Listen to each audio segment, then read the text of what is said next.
Hi, my name is Jocelyn, and in this video, I'm going to be sharing key components of the IEP process to help parents and guardians feel more prepared for this part of their students' education. The first component I want to talk about is parent, guardian, and student involvement in the IEP process.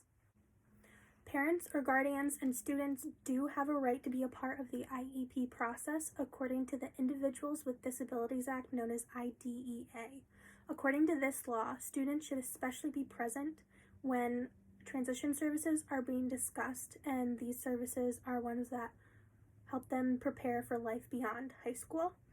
Parents should always be a part of the IEP meetings. Their input is really valued in these meetings and should be considered when there's changes being made to their child's education, and the school should always make reasonable efforts to attain their consent before putting any services into action or reducing them.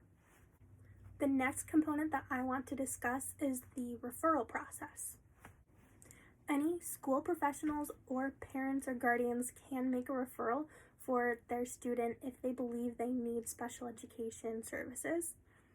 If a parent or guardian is looking to make a referral and begin that process, they should first contact their school district and ask to talk to the Child Find Coordinator.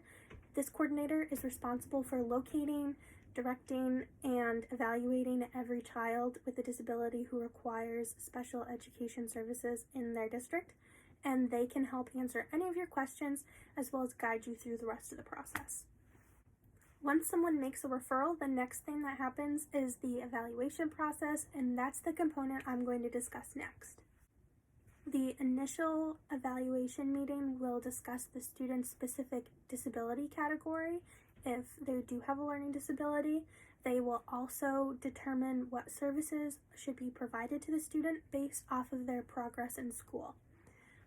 After that, there will be annual reevaluation meetings as well as quarterly progress reports, and those will just keep everyone in the IEP team up to date on the student's progress and whether or not the services are still working for the student and if any changes need to be made.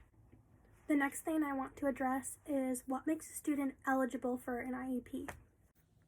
In order to be eligible, a student must have at least one of the 13 disability categories under IDEA.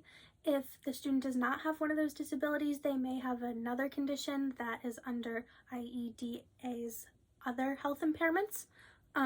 The school will determine whether or not your student has a disability, as well as what services are required, and create the actual IEP in the evaluation process I previously described. The last thing I want to discuss is what actually is in an IEP. The IEP is a legally binding document that must include, but is not limited to, the following components. The first component that must be included is the child's level of achievement, which describes how they perform in school and how their disability affects that performance. The second component, which must be included, is the annual goals that the IEP team believes the student can reasonably accomplish within a year. The IEP should also include a description of any special education and related services that the student must be provided with, any testing modifications, as well as how, when, and where those modifications take place. Finally, the IEP must include how school personnel will document the progress student makes towards annual goals. Thank you for watching this video. I hope it was helpful.